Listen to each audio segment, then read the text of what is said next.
Horn of Africa के देश Ethiopia के अफार रीजन में स्थित हाइले गुब्बी नामक डॉर्मेंट शील्ड वॉल्केनो में 23 नवंबर 2025 को एक विस्फोट होता है। यह क्षेत्र ईस्ट अफ्रीकन रिफ्ट जोन का पार्ट है। यदि भूगोल की दृष्टि से देखें तो यहां तीन प्लेटें, सोमालियन प्लेट, नूबियन प्लेट और अरेबियन प्लेट एक दूसरे से डाइवर्ज हो रही हैं। अब आपके मन में सवाल उठता होगा, सर ये प्लेट क्या होती हैं? आपने एक अंडे को देखा होगा, यदि अंडे को आप हिट करते हैं एक स्पून से तो उसमें कुछ क्रैक्स डेवलप हो जाते हैं, अंदर का थोड़ा बहुत मोल्टन मटेरियल बाहर भी आ जाता है। उसी प्रकार हमारी पृथ्वी में भी ऐसे ही क्रैक्स डेवलप हुए हैं। बड़ा क्रैक बड़ी प्लेट कहलाता है, छोटा क्रैक छोटी प्लेट कहलाता है।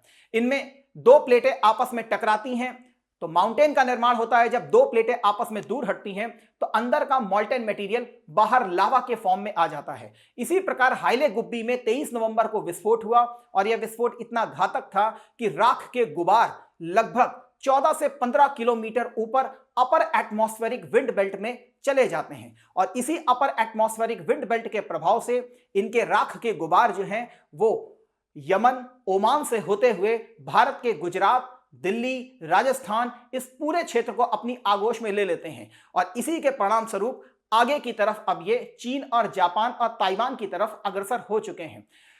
इसमें सबसे बड़ा जो नकारात्मक प्रभाव है वो डीजीसीए ने विमानन इंडस्ट्री के लिए बेसिकली जारी किया है, क्योंकि आप सभी जानते हैं कि इतने अपर लेवल पर बेसिकली विमान ही उड़ते हैं और ये राख के गुबार जो हैं वो विमानन सेक्टर के लिए वास्तव में बहुत ही नकारात्मक प्रभाव उत्पन्न करेंगे। क्यों?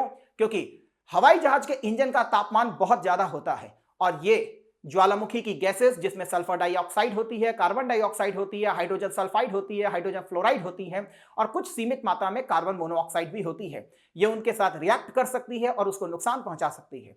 इसी प्रकार हवाई जहाज के टरबाइंस जो होते हैं उसमें भी राख चिपक सकती है और उसको नुकसान पहुंचा सकती है, विजिबिलिटी को पायलट के लिए कम कर सकती है। तो इसके कारण बहुत बड़ी प्रॉब्लम भी हो सकती है। इसीलिए ईस्ट अफ्रीका, वेस्ट एशिया और पूरे भारत का ये पूरा जो जोन है, इस समय डीजीसीए के द्वारा चेतावनी भी जारी की गई है कि यहां पर विमानन को अतिरिक्त सतर्कता भी बरतनी चाहिए। तो ये था हाइले गुब्बी के बारे में पूरी नॉलेज। Thank you. जय हिंद, जय भारत।